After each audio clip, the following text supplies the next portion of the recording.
Hi everyone, I'm Karen MacNeil, author of the Wine Bible and editor of the digital newsletter Wine Speed.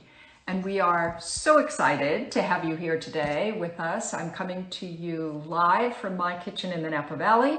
It's been a really cool year thus far. Not only just sort of living in the Napa Valley is pretty fun, but it's actually cool outside. I'm going to be very curious about the 2020 vintage. But I'm so excited because this is a live virtual tasting with Paul Clifton, and Paul is the winemaker for Hahn family wines in the Santa Lucia Highlands of California, one of the great, really terrific small appellations, specializing in Pinot Noir and Chardonnay in the Napa Valley. Oh, excuse me, in California. So Paul, do we have you? I think so. Can you hear me? Yes, we can. There you are. All right. So welcome. And Paul, we're going to talk about Hahn family and of course taste these fabulous wines in a minute. But first I want to ask you a couple of questions about you, because I understand you were a firefighter before getting into wine. Tell me about that, and also tell us, yeah. So when I was in high school, I didn't know what I wanted to do, so I took like an aptitude test and said, "Oh, be a forest ranger, or firefighter." And my dad was like, I don't know if I want to send you to college for that. So I'm like, well, what do I do? So he suggested business school. So I ended up getting a business degree from Colorado State. In Fort Collins, Colorado, and I finished there in '92 and moved back to California, and I joined the Forest Service. And it was very seasonal, so it's it's a season that lasts from May to October, and I loved it. I thought that was like my calling. And then I met a girl who worked at a winery down here in Monterey at Chalone, and she took me around the winery, and I saw hoses and pumps, and I'm like, it's kind of cool. It's like you're pumping wine instead of water, and it's very hands-on, which I really was very attractive to me. That's kind of like where it started my interest in going from firefighting to wine. So I left the firefighting behind. I worked for the Forest Service for about 2 years, and it was hard work, but it was fun, and I loved it. It was really hands-on. Yeah, I love the fact that it was a woman who got you into wine. This is perfect. Romance reigns again. Yeah. That's great. Yep, exactly. Yeah. So, yeah. Well, let's talk for a minute, Paul, if we can, about the Santa Lucia Highlands, because before we taste again, and Hahn family wines within the Santa Lucia Highlands, because I think for a lot of people, they know Napa and Sonoma in the north and maybe Santa Barbara County in the south, but the Central Coast can be confusing for a lot of people. And Santa Lucia Highlands is one very small area, but a very important one. Tell us a little bit about it. Yeah, so Santa Lucia Highlands it's about 2 hours south of San Francisco, and it was we're in what's called the Salinas Valley, and the Salinas Valley is a very most of North America's produce comes from this valley, very rich in row crop farming down on the valley floor, and then up on the hillside, again, not the greatest for farming row crops, but people back in the 60s and 70s started planting grapes up here and did fairly well. Nicky Hahn got involved in 1979, 1980. He's from Switzerland, and he fell in love with Monterey because mainly because of the coastline, the Gulf, and also wanted to start something for his children, and settled here in just outside of Soledad. We're about 10 minutes from Soledad, off of 101, about 20 miles as the crow flies from Big Sur. And when he got here, he noticed this area was different. It was not really it wasn't really, shouldn't be, he didn't think it should be part of like the regular, he wanted to create a sub AVA. So he got in touch with his neighbors, Richard Smith, McFarland's, Talbot, and he said, hey, you know, what about forming a new AVA, a sub AVA within Monterey? And, you know, he got a geologist to come down and really mapped it out with the neighbors, and it was established in 1992.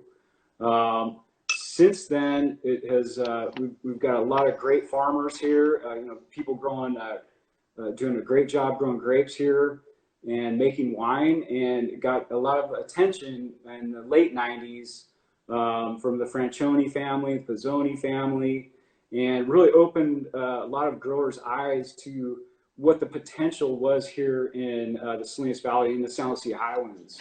So yeah, we should say to listeners for a moment that when you're talking about the Salinas Valley and row crops, we're talking about, you know, something like, I don't know, 60% of all the lettuce and vegetables are grown in the Salinas Valley. Anything that's grown in a row, but a little bit just like Europe, vegetables are put on the fertile valley floor. But the hillsides where the soils are not fertile, the hillsides are really ideal for grapes. And so the model that you have there is very much like the model in so many parts of Italy and France, for example. very much so. You know, this mountain range that we sit on is called the San Lucia Mountain Range, and it's basically it was, you know, millions of years ago, it was under the ocean, and tectonic shifting of plates created this. It wasn't volcanic. And now, no, it's basically, we're sitting on an alluvial fan that moves out over the Salinas Valley. And it's really, you know, sandy, gravelly soils, really well drained. You pretty much, I don't think you could dry farm here. Just, it's so well drained. We got to keep the vines going with some irrigation. So yeah, very blustery too. We get a lot of wind here as well. Yeah, all of which means concentration in flavor, both wind drying the grapes out, keeping the berries small, and then of course those well-drained soils. Let's taste some of these wines, because today we have your Santa Lucia Highlands Chardonnay. I'm going to hold this wine up so that everyone can see what we're tasting. And let me ask you a couple of questions about Chardonnay, because it seems Chardonnay is made all over California, as we know. There are more than 1,000 Chardonnays that come out of California, and it's pretty easy to make an average Chardonnay, much harder to make a really good one, and one with a lot of personality. When you've got quite a bit of land to work with, when you're making this wine, what's the goal? What's your style? What's the Hahn family style? Yeah, it's that's a good question, because Chardonnay for a winemaker, it's probably the most influence that you can put on the winemaker can put on a wine would be Chardonnay. There's so many different styles of it. You've got the unoaked to the full-on oak butter bombs and everything in between. So we're looking at styles when I first started here. Most of the wines that we were making when I first started were very oaky, and I had, you know, a really hard time even consuming them myself. But once you kind of strip away that oak and really kind of learn what your land and your growing area can provide, then you can start tinkering. So we started tinkering with the amount of fermentation. Secondary fermentation can give you that buttery component. We also started tinkering with the amount of oak. And so what we're really after with this particular wine is really trying to find something that is balanced. It's not, you know, the oak's going to be complementary. And if there's too much of that kind of that buttery characteristic, we actually will keep some from going through the secondary fermentation, which creates that buttery characteristic. And I'll back blend it in to tone it down. So it's not just butter and oak. There's a lot of, obviously there's a lot of really tropical fruit. There's citrus, some really nice aromatics there that I don't want to bury. Right. But is the wine barrel fermented? And by the way, for everyone joining us, this is 2018 Santa Lucia Highlands from Hahn family. It's barrel fermented though, right? It is. It's 100% barrel fermented, and it's about 30% new French oak. For our fruit, for our wine, that seems to be the tipping point where we start to notice the oak, or it can start overpowering the wine. So that's kind of our sweet spot, 30% new French oak. If everyone can imagine, I know maybe the map of California isn't in everyone's mind, but just south of big San Francisco Bay, there's the big Monterey Bay. And this is just sort of, I don't know, a megaphone for cold winds that then blow down over the Santa Lucia Highlands. You had mentioned wind earlier, but we should also mention temperature. So I guess what I'm wondering is, how important is that coolness to you in Chardonnay? Can you taste coldness in Chardonnay? Not necessarily the coldness you could taste, it's more the preservation of acidity. Yeah. For Chardonnay here, most of this Chardonnay comes from Lone Oak Vineyard, which is our northernmost vineyard in the Santa Lucia Highlands, closer to the coast. Sees a little more fog, a little less wind, but what the fog's doing, and actually our nighttime temperatures are gauged by the temperature of the Monterey Bay.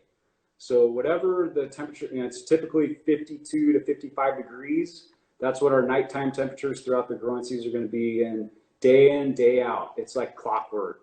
So what that does, it helps preserve the acidity from respirating off of the grape. Sure. And many times with Chardonnay in the Santa Lucia Highlands here, we're waiting for the acidity to come down to a level where it's going to make a good still wine. If you pick too early, you might end up with something that can just rip the enamel off your teeth. So, so you got to be a little bit careful with it. Although for people who are acid freaks, I consider myself one, that kind of lightning bolt of acidity in a wine is, it can be attractive too. But let's go to your Pinot Noir. This is the Hahn Santa Lucia Highlands Pinot Noir. And I just noticed that 2018 also, I just noticed that I'm saying Lucia, but you're saying Lucia. Yes. I'm gonna go with your pronunciation because you're there and I'm not. Yeah. So the name comes from the Spanish explorers that were traveling, basically mapping out the California coast, and they got to the Big Sur coastline, which again is just a short distance from where we are as the crow flies, and they'd see the sun rise out of the east over this mountain range, and this is they'd say, hey, it was right around the time of December 13th, which at that time was considered St. Lucia Day, and St. Lucia was she was a martyr, and she worked in dark times when Christians were getting persecuted. She basically helped to help the people being persecuted. And so that's why they named this mountain range Santa Lucia. Spanish named it, not the Italians. Okay, so stop pronouncing it with that Italian CH after the C. Okay, I stand corrected, Paul. Never again. Santa Lucia Highlands. All right, well, let's taste this because I'm wondering, I want to ask you about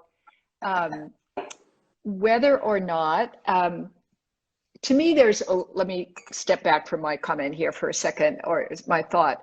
and say that there's a kind of earthiness and a savoriness in this wine that makes me wonder if you have some stem use in the wine. No, we do not use stems. Don't? Wow. No. I've experimented with in the past, but it's never really worked out for us here in the Highlands. It's too cool. You know, it's too cool. The Reiki's never ripen.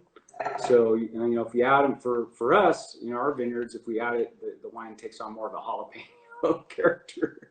Oh, so, yeah. So we don't include stems, for at least Hahn doesn't. You know, it's a lot of where this character is coming from is, you know, I'm a firm believer of what's growing or around your vineyards is going to be an influential factor on how the wine smells and tastes. For us here in this stretch of Central Coast of California, we have a lot of sagebrush, California sage, black sage. And, you know, you could stand on some of these arroyos, which are dry riverbeds, like right on the bench of some of these vineyards in the morning hours when you're kind of getting like an updraft of warm air coming up, and you get that aromatic just wafting into the vineyard. And, you know, I'm a firm believer that that's, you know, one of the components that is you're smelling in this wine is kind of that sagey, kind of almost a herbaceous, earthy character. It's and it's delicious. I can see that sort of chaparral, that dry resinous plants, and can imagine that smell. It's a lovely character in Pinot Noir. Yeah, so we have 4 vineyards in the San Lucia Highlands. San Lucia Highlands itself is about 18 miles long and stretches north to south, north being closest to the ocean. And further south you go, the less fog you get, but the more wind you get.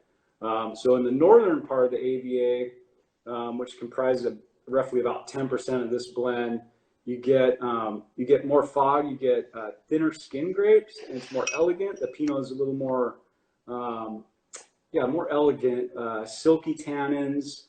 As you move further south through the AVA, you're getting more wind. And what that wind does, kind of like the fog's delaying ripening, like the sugar ripening. The wind does the same thing. It'll actually halt the sugar ripening, but you've got the grapes sitting out in the sun, and they're basically building up color in the grape to protect themselves. And so the further south in the AVA you go, the more color, more structure you get. So this is a really good representation of the AVA as a whole, just because we've got vineyards both in the north and the south.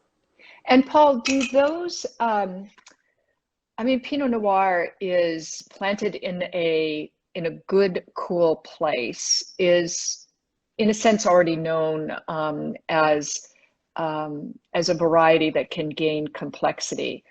But there are also a lot of Pinot Noir clones, first of all, thousands in general, but a lot in California. And I'm assuming that this is based on a whole variety of Pinot Noir clones.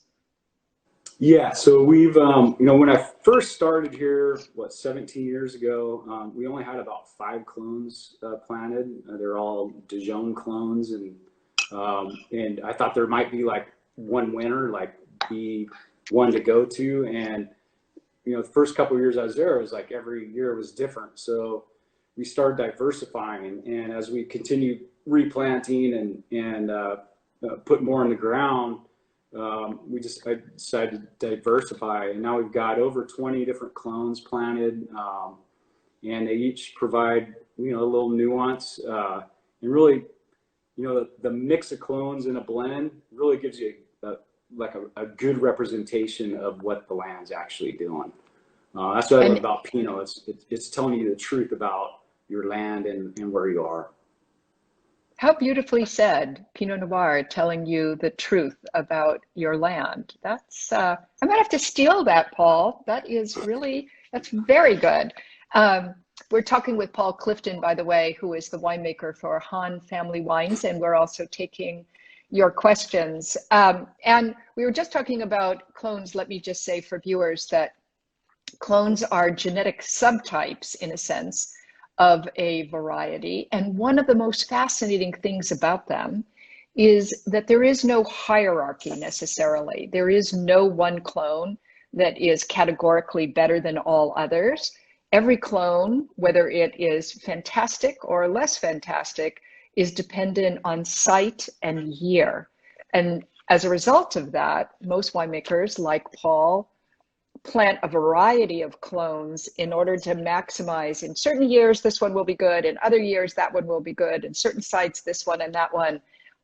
It's, once again, that enormously mysterious kaleidoscope of factors that go into the making of a really wonderful wine and flavorful wine. Paul, let's taste your Lucienne.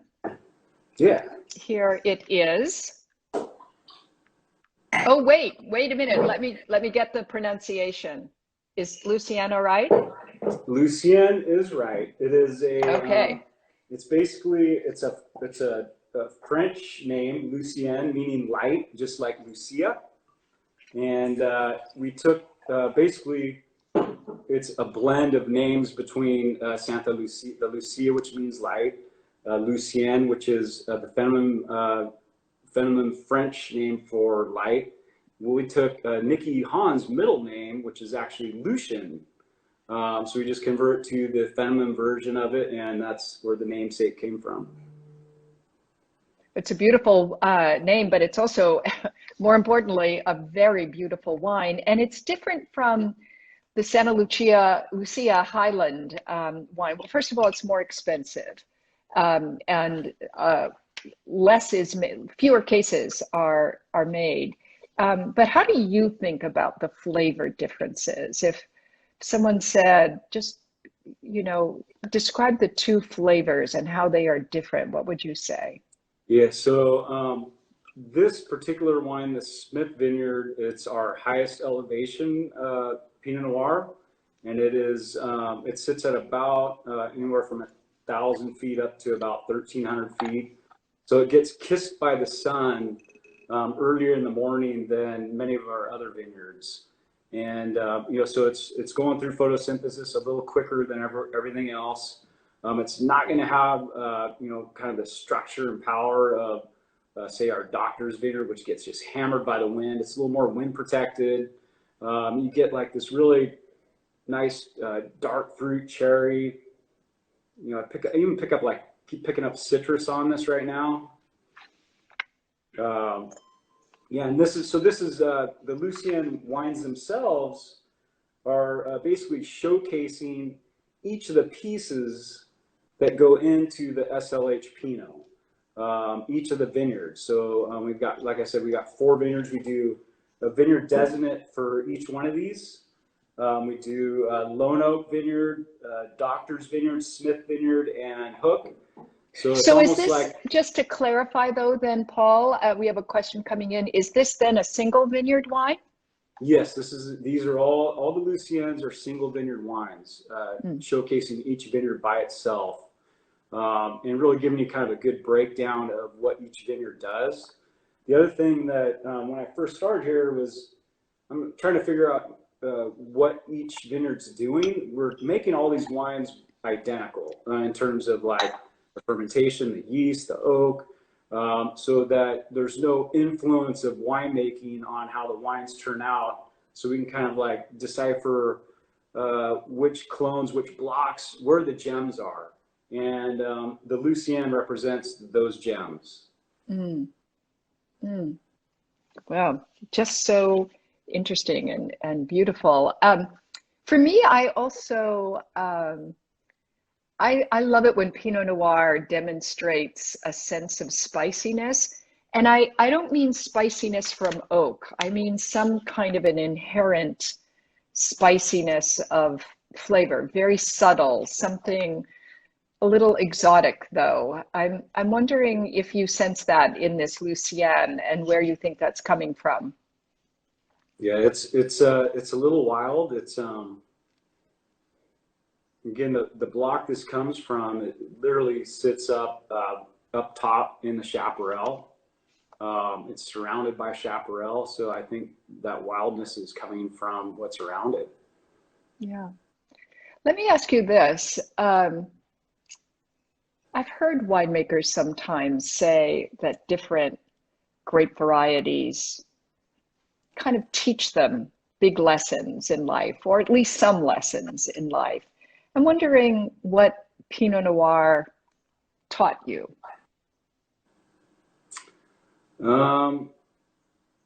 It's, yeah, that's a good question. Patience, maybe. It hasn't taught, I mean, I'm always learning. That's the thing about it. It's like I said, I've been working on these properties for 17 years and I still haven't figured it out. So I can't answer your question. It's the mystery of wine, right? It's like, you're always trying to figure out, why a particular wine's tasting, that's my passion, is like, what is in the ground, that's, what's growing around it, what's happening around the vineyard, the people, the people that are helping me, it's like, what influence do they have? I'm looking at all these different factors, trying to figure it out. Probably never will, but it's fun. But that's the point, right? I mean, that's Exactly. what makes us all love wine, is that we can never finalize our journey. We are just on that path, and once you start on the path, you're going to keep walking for a long time. We have a question coming in for you, Paul, which is, what is your favorite vineyard of the Hahn family vineyards? Do you have one? Yeah. About 2012, 2013, we decided to do something a little different, and it's been just blowing my mind. So as a viticulturist, you're always trying to keep each block, each clone, all this, farm them separately and find the sources of variation. And that's been like my passion for many years here and at other places. But, about 2012, we embarked on a different experiment that really came from a wine writer. And he was explaining that, there's, a lot of, great Burgundy vineyards that have been planted, plants have been replanted over the years, and there's a mix of clones in the vineyard. And he's like, I don't think anyone's doing that here. It was Matt Kramer, actually, from The Spectator. He's fantastic, Matt. Yeah, so Nikki and I were at lunch with him, and he suggested that idea, and after he left, Nikki looks over at me and is like, hey, what do you think about that? And do we got a couple acres we could do that on? I'm like, Nikki, you got 1,000 acres. Let's do it, So it goes against everything you learn as a viticulturist, and we took 21 different clones and mixed them up on a tarp and plant them randomly throughout Lone Oak Vineyard. And that is, that's been my favorite from the start, in terms of, it was the first Pinots that we were getting from, when I first started here, that we were getting off of, that was from that vineyard, Lone Oak. And, the initial question I had was, why are these wines so silky? So that's kind of been my, Lone Oak's definitely my passion. And for those of you who are viewing who may not know Matt Kramer, one of the most erudite wine writers in the United States, and his book Making Sense of Burgundy is a great classic, and one of the very best books you could ever read on Burgundy. Let me ask one last question here that is coming in. It's actually not mine, but it looks like Phil. Can you talk about how you make your Pinot Noir? Is it small batch, punched down by hand? Just a little bit about, for the Lucienne in any case. Yeah, the Lucienne is, it's all hand picked and hand sorted. So when I was telling you about the discovery of keeping everything separate, I come from a very boutique winemaking background when I first started in the industry. When I came to Hahn, we're farming a lot of property here. And I kept that mentality and still doing it today so we can kind of discover where these gems are. But yeah, so the winemaking itself is very basic. It's we destem everything. It goes into hand sorted, hand picked, destemmed, cold soaked for a day or two, maybe. We used to do longer, but I found that it's kind of a waste of time for our fruit. And then we go to barrel with the free rind separate from the press, and monitor it from there. And once ML is done, we rack it and basically take it off the dirty leaves on the bottom of the barrel, and then add some SO2 and go back to barrel. And it's usually about 15 months in barrel for this Pinot, for the Lucienne. And filtered or unfiltered? A question's coming in. We filter everything. Yeah. Mm-hmm. We used to trial non-filtering, but there's a lot of times there can be some wild bugs in your wine, and I want to deliver something that's true to the vineyards, not some winemaking disaster. Yes, and when a wine tastes really microbial, it's pretty hard to get past that. That can be true if that's the case in the wine. Yeah. Lastly, I want to ask my own question for you, Paul, which is, what sort of, well, let me say it this way. When I've talked to people who make Pinot Noir in particular, I would say I could divide them into two camps. There are the aroma guys, by which I mean men and women, and the texture people. And I'm wondering what camp you would put yourself in. What's more important? Oh, God. I know that's hard. The aromatics are the first thing. Aromatics are part of tasting. It's the biggest part of tasting. So obviously that's like big component. But as the wine goes through the aging process, that kind of the aromatics it's hard to determine the aromatics when the wine's first made. And as the aging process goes on, you kind of get a feel for it. And then the wine comes around and you feel, does the nose, the aromatics match the flavor? And is it in sync? Is it balanced? That's kind of what I'm looking for.